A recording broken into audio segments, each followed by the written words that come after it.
Voltei com mais uma aulinha de órgãos vegetais e agora a gente vai falar do nosso amigo caule. Lembrando que nós estamos falando de órgãos vegetativos, raiz, caule e folha. A primeira videoaula foi sobre raiz e agora a gente vai falar do nosso amigo caule, ok? Caule. Primeira pergunta que eu faço. A gente viu a parte interna do caule, né? Do caule, da raiz. Vimos as regiões da raiz. Mas será que o caule é igual à raiz na sua estrutura? Obviamente que não, ok? Então, nós vamos ver as estruturas externas, de como é dividido as partes do caule, e depois a gente vai ver as partes internas do caule e depois os tipos de caule. Então, o caule. Quais são as funções do nosso amigo caule, né? Produção e sustentação das folhas, flores e frutos. Então, é a partir do caule que a sustentação e o surgimento da flor, do fruto, né? E das folhas, né? O caule serve para condução de seiva. Pelo caule passa o xilema e o floema, né? E também tem, como a batatinha frita que a gente come, né? Alguns caules acumulam substâncias de reserva, outros, como o cacto, acumulam água, ok? Nós vamos ver isso. A morfologia é a forma externa do caule. Então, presta atenção na figurinha e nós vamos para as partes que a maioria a gente já falou na aula de tecido, ok? Então, o caule tem gemas. O que são gemas? Gemas são locais em que tem tecido meristemático. O que é tecido meristemático? Tecido com células indiferenciadas que vão dar origem a outros tipos de células e essas células sofrem intensa mitose, ok? Multiplicação de célula. É nas gemas que há o crescimento do caule, ok? Sem gema não tem caule. Então, eu tenho dois tipos de gemas no caule. A gema apical, que fica no ápice, olha na figurinha que eu estou fazendo de amarelinho, e as gemas laterais, ou chamadas de axilares. Lembra que essas gemas laterais vão dar origem ou a ramos, ou as folhas, flores, tá bom? Então, são essas gemas laterais. Geralmente, as gemas estão cobertas por folhas para proteção. Essas folhas são chamadas escamas ou catáfilos. Catáfilos que nós vamos ver lá para frente, que muita gente come as escamas ou catafilos, por exemplo, da cebola, ok? Então, as gemas elas podem ser vegetativas, quando não está ligada à reprodução, só formam os ramos, que vão formar as folhas, ou reprodutoras, né? O local onde partem esses ramos é chamado de nó, né? Então, olha lá na figurinha, nó. E a região entre dois nós é o entrenó. E agora a gente vai comparar a anatomia do caule. Eu já perdi a minha... Aqui, achei minha canetinha. Então, mais uma vez, nós estamos falando de um corte transversal. Aqui está o caule, eu corto o caule e eu estou olhando a parte transversal. Nós vamos comparar, então, o caule de mono com o caule de dico. O caule é muito mais fácil de você saber quem é mono, quem é dico, tá bom? Porque a monocotiledônea ela é extremamente simples e a gente fala que os feixes eles estão dispersos, não tem aquela organização, tá? Então, olha só esse corte aqui em cima da minha pessoa. Aqui temos, então, contornando a epiderme, que é o tecido de proteção, e todas essas bolinhas verdes que vocês estão vendo aqui, aqui ó, que eu estou fazendo de vermelho, é xilema e floema junto. Então, o xilema e floema vão sendo dispersos aí, e aí, esse cinzinha, deixa eu pôr aqui de azul, vai ficar mais diferente. Aqui, ó, é o parênquima de preenchimento. Então, olhou um exercício, esse exercício tá com o xilema e com o floema todo disperso, aí, batata, caule de monocotiledônea, ok? Então, os feixes vasculares estão distribuídos difusamente, não tem uma organização no parênquima. Como não tem essa organização, a gente não divide o caule de monocotiledônea em córtex e medula, tá? Eu já tinha falado isso lá nos tecidos. Aqui eu coloquei uma figurinha de como a gente vê no microscópio, olha que bonitinho. Quem que é monocotiledônea, por exemplo? Cana, milho, tá? Então, dá para ver todas essas estruturinhas aqui, ó, piquititicas, é o xilema e o floema. E aí, quando você olha um feixe desse, parece que é uma pessoa, 2 olhos e a boca, não parece? Na verdade, esses grandões é o xilema. O xilema geralmente é maior, o calibre mais espesso. E aqui em cima e aqui embaixo o floema. Nunca se esqueça desses 2 olhinhos e dessa bocona, é o xilema.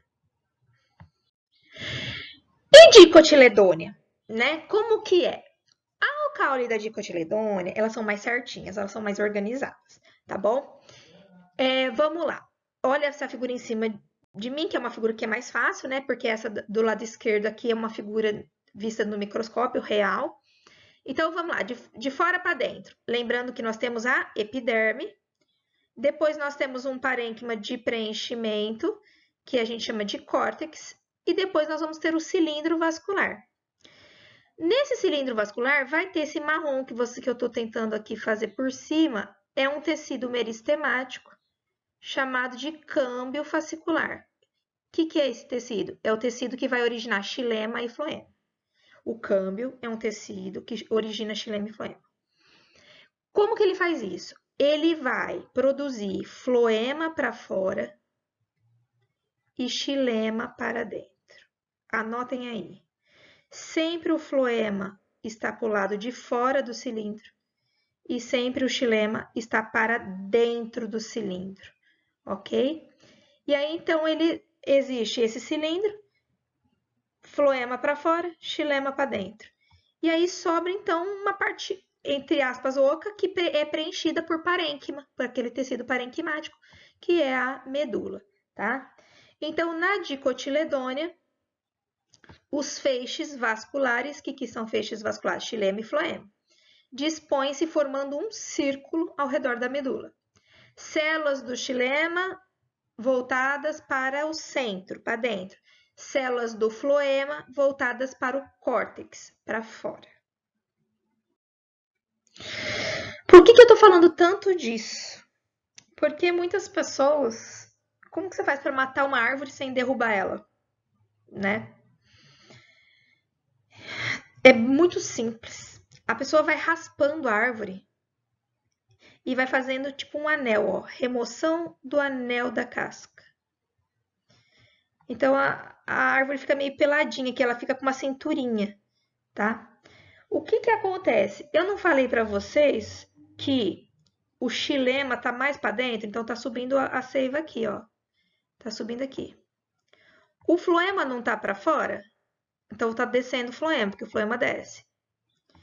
Quando a pessoa raspa bastante, tem bastante, né? Um certo limite. O que acontece? Há o impedimento do fluxo do floema. Ou o anel, chama anel de Malpighi isso daqui. Cai bastante em vestibular. E aí, o xilema, ele para aqui, ó. Ele não desce. Como que o floema vai descer? E o que acontece? A raiz depende do açúcar que vem de cima. Então, você mata a planta, porque você mata a raiz de fome. E aí, então, a planta morre. Às vezes, fica até gordinho aqui, ó, que é o acúmulo de seiva. Porque toda a glicose, ela para aqui. E aí, eu não consigo, então, descer o alimento para a raiz e você mata a raiz. E se você mata a raiz, não vai ter mais absorção de água e sais minerais, não vai ter mais fixação, você mata a planta.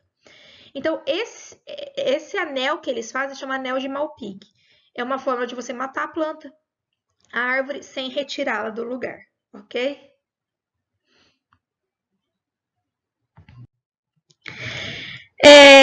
O que a gente chama de madeira? Quando você compra uma madeira, né? Olha que interessante. Quando você vê uma tora de madeira, na verdade, ela é feita basicamente de xilema secundário, ou xilema quando a árvore cresce em espessura, tá? Então, madeira é feito basicamente de xilema secundário. Olha que interessante. Numa árvore adulta, o que é uma árvore adulta? Aquela que já cresceu lateralmente, né? Nós estamos falando de dicotiledônia aqui. Crescimento secundário, praticamente toda a madeira é xilema secundário. E aí a gente divide esse xilema secundário em xilema que está funcionando ainda e xilema que não está funcionando.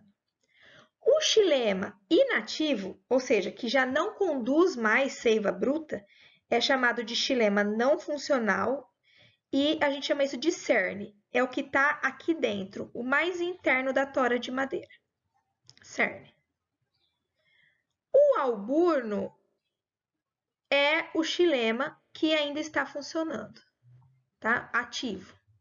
É graças ao alburno que a planta sobrevive, né? Pelo menos em relação à água e sais minerais. E aí depois nós temos aquilo que eu já falei lá na aula de tecido, que são as cascas, a periderme, tudo que vem depois do xilema, inclusive o floema. Lembra que o floema tá para fora. Se a gente fosse analisar, gente, o floema estaria nesse risquinho aqui, ó. Ok? Nesse tiquinho aqui, ó. Que lembra que o câmbio produz floema para fora e xilema para dentro, tá? Então, madeira. A tora de madeira, que vocês estão vendo até aqui, né?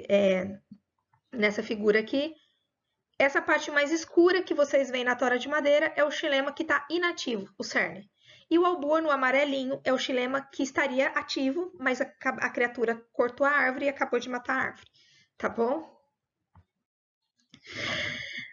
Presta atenção nisso, que isso é muito importante. Você consegue analisar a idade da árvore, tá?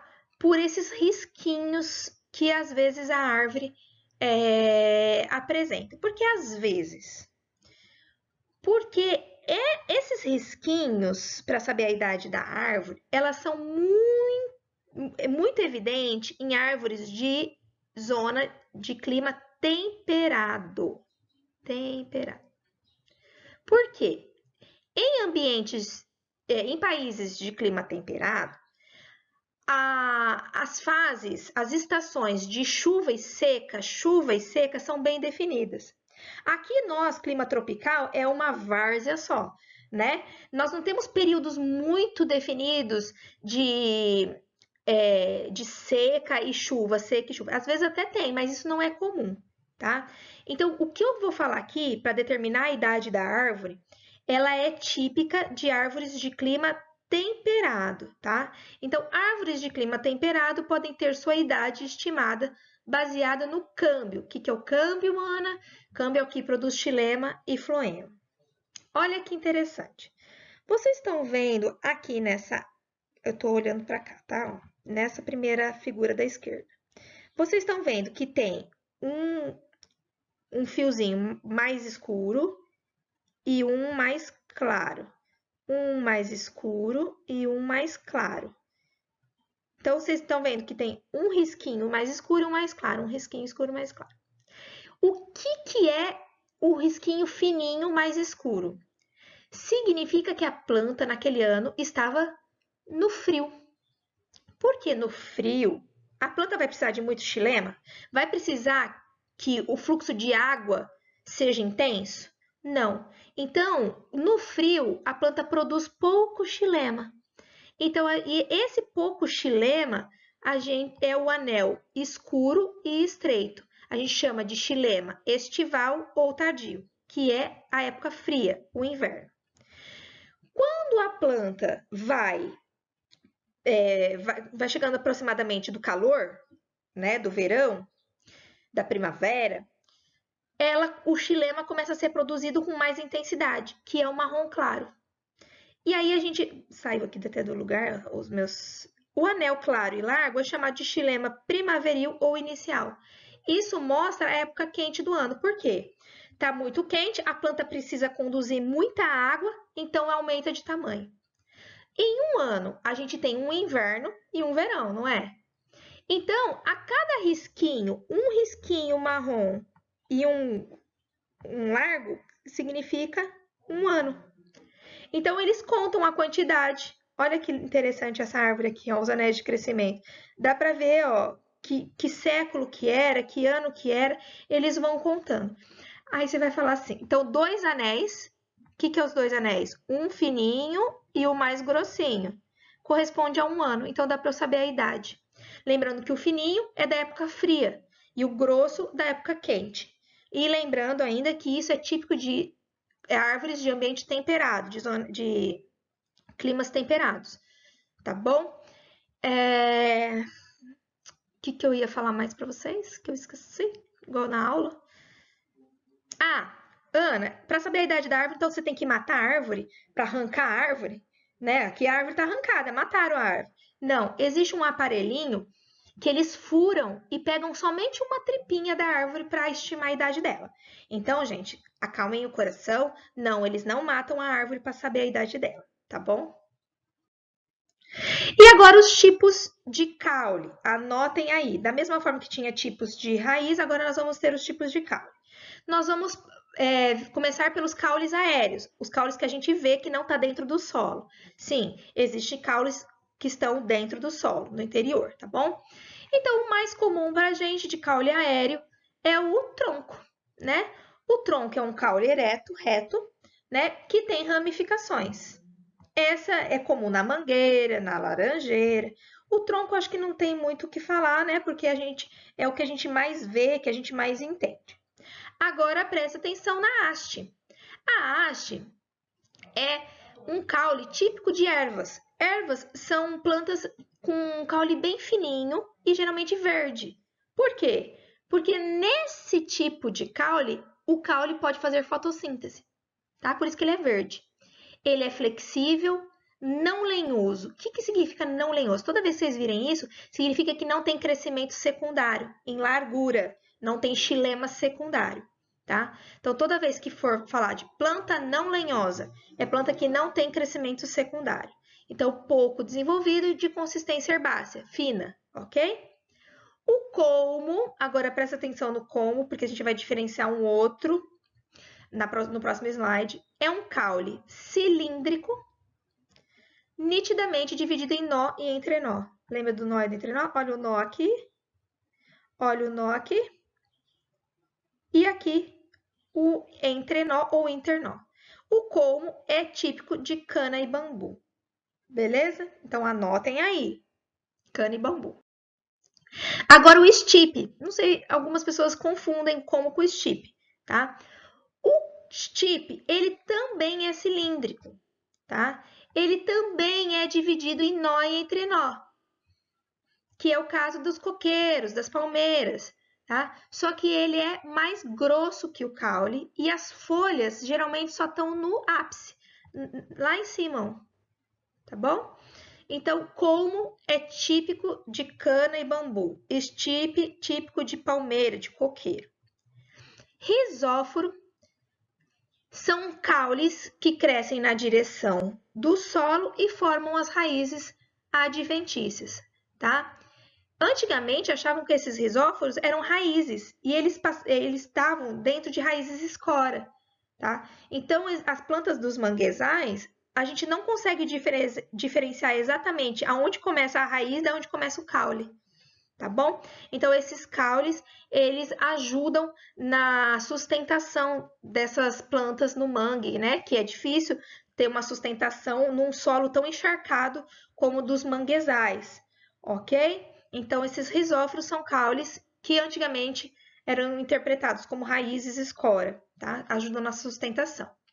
O volúvel é um caule que não é capaz de sustentar suas folhas, então eles precisam se enrolar, se sustentar em alguma coisa, né? Que é a famosa trepadeira. Então, as trepadeiras são caules que estão meio molengos, então eles têm que ter uma estrutura de sustentação para se enrolar. Esse é o caule volúvel. Nós temos ainda o caule rastejante ou sarmentoso, que da mesma forma lá que o volúvel, ele também não consegue ter estrutura de sustentação. Então, ele vai se rastejando no solo, ele vai crescendo rente ao solo, como é no caso do chuchu. Alguns produtores de chuchu até colocam suportes para o chuchu se sustentar, tá bom? Então, é um caule que não é capaz de sustentar suas folhas, desenvolvendo-se rente ao chão. Então, eles podem se fixar por meio de folhas modificadas, essas folhinhas aqui que vocês estão vendo, que são as gavinhas, tá?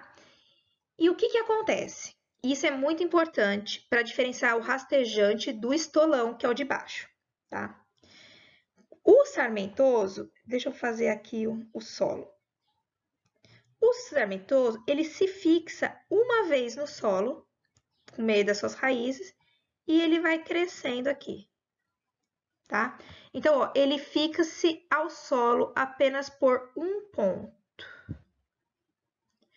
O que acontece no caule rastejante do estolho ou estolão? Eu vou fazer aqui embaixo, que é o caso do morango. Ele fixa aqui, certo? Ele cresceu aqui.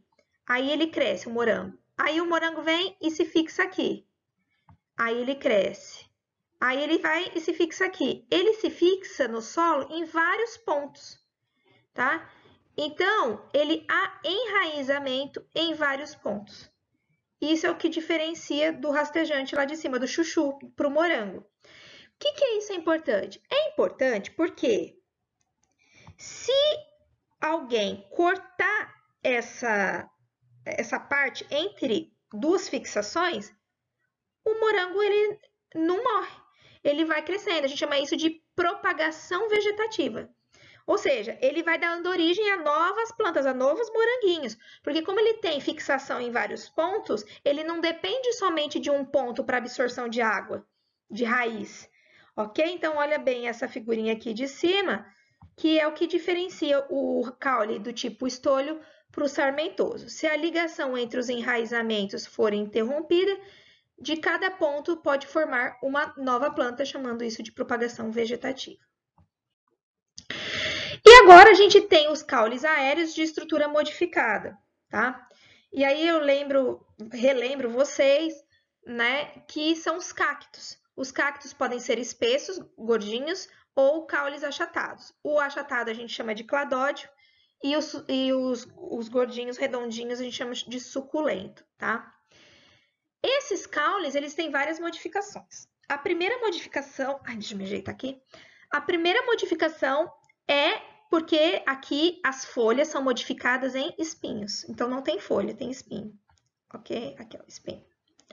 Essa é a primeira coisa. Como não tem... Não é que não tem folha, né? Como a folha foi modificada em espinho, alguém precisa fazer fotossíntese. Então, a primeira diferença é que esse caule passa a exercer a função fotossintética. Ele que faz fotossíntese. E, geralmente, cactos crescem em desertos, onde a escassez de água é bastante. E aí, esses caules, então, eles têm a função de reservar água, tá? Então, esses caules suculentos e cladódios são típicos de plantas que vivem em ambientes com escassez de água. Escassez e lembrando dos espinhos. Lembro, mais uma vez, que os espinhos reduzem a perda de água, né? Num ambiente que não pode perder água. Rizoma. A gente viu rizoma lá em Pteridófita, né? E lá na aula de Pteridófita eu falei, ó, nós vamos falar sobre o rizoma. Então, o rizoma ele é típico de bananeira, de espada de São Jorge. Espada de São Jorge é muito comum a gente ver nas ruas de Votuporanga, nas calçadas, tá? É um caule subterrâneo, ou seja, ele está enterrado, você não vai ver ele, ok? Agora a gente está falando de caules subterrâneos. Então, é um caule subterrâneo que se desenvolve paralelamente ao solo. Então, aqui está o solo e o caule vai se desenvolver paralelamente. Então, produz folhas aéreas. Então, a espada de São Jorge, a bananeira. O que você vê da bananeira, você vê as folhas da bananeira, ok? Tudo é folha que você está vendo. E as raízes adventícias. Lembra que raízes adventícias são raízes que partem diretamente do caule. E aqui, master mega importante, que é o tubérculo. O tubérculo são caules que armazenam reservas nutritivas, ok? Ou seja, armazenam principalmente amido. E é o que eu falei para vocês, a batatinha frita, a batata inglesa, a famosa batatinha. Quando você come a batatinha, você está comendo o caule. Isso. E está vendo esses pontinhos pretos da batata? Esses pontinhos pretos, que as pessoas chamam de olhos, são as gemas dos caules. Lembra que o caule tem gema lateral e apical? Então, esses pontinhos são as gemas do caule. Interessante, né? E foi até questão da Unesp, se eu não me engano, que o que diferencia a batata doce, que é raiz, da batatinha inglesa, que é caule, é porque no caule tem gemas laterais e na raiz não tem gema lateral. ok? E eu coloquei aqui, ó, para vocês anotarem aí. Não sei se vocês sabem, cebola e alho também são caules. Muito bem. Esses caules da cebola e do alho são chamados de bulbo, tá? Na verdade, quando você corta a bundinha da cebola, é o caule, tá? É mais... Deixa eu... Oh, meu Deus. Hoje tá difícil aqui. Isso aqui, basicamente, é o caule, tá? A gema de tecido meristemático. E lembra que eu falei que o caule é protegido por folhas, que chama escamas ou catáfilos? A cebola que a gente descasca, que a gente corta, são essas folhas que estão protegendo a gema. Que a gente, quando você, não sei se você já prestou atenção no corte de uma cebola, então tem a geminha lá dentro e as folhas. Então, o que a gente come são as folhas de proteção do caule da cebola, tá? Então, o bulbo é um órgão subterrâneo de estrutura complexa, é bem complexo, né? Então, o caule é o prato, é a estrutura que você arranca para cortar a cebola. Aí a geminha que fica lá bem no centro, que é protegida por essas folhas, que é o que a gente corta para fazer tempero, que são os catáfilos ou catafilos, tá? O alho também é um tipo de bulbo, tá? Cada dente é um bulbo. Então, cada estruturinha e aquela bundinha do alho que a maioria das pessoas corta também é o caule, né? Estranho, não é verdade? E nós temos o xilopódio. O xilopódio é um caule subterrâneo. Aqui você está vendo ele porque ele foi arrancado do solo, ok? Que é típico de planta do cerrado. Esse xilopódio é uma mistura de raiz e caule. Então, quando você olha essa figura aí, você não consegue diferenciar o que é raiz do que é caule, ok? E no cerrado é também muito seco. Então, esse caule, ele tem a função de armazenar água, beleza? Então, é um órgão subterrâneo espessado que acumula água. Então, no xilopódio também entra partes da raiz, ou seja, não tem distinção nítida de raiz e caule. E aqui, ó, só os mais comuns pra gente, né? Lembrando, então, que raiz é beterraba. Quando você come a beterraba, é a raiz que você está comendo. Batata doce é a raiz, ok? E quando você come cebola e quando você come batatinha inglesa, você está comendo caule. Aqui é um resuminho para vocês, tá? Tem mais um ali. Eu espero que vocês tenham gostado. Isso aqui é a diferença de caule e raiz, ok? É bem legalzinho esse resumo, tanto estrutura primária quanto estrutura secundária. Eu não falei muito da anatomia interna de estrutura secundária, porque eu já achei muita coisa, né? Mas aqui tá um resuminho para vocês. Espero que vocês tenham gostado. Vamos por mais uma, tá? Essa aqui é um outro resuminho, um pouco mais simples, das principais características. E eu volto na próxima aula para falar da última parte de órgãos vegetais, que são as folhas. Um beijo e até a próxima.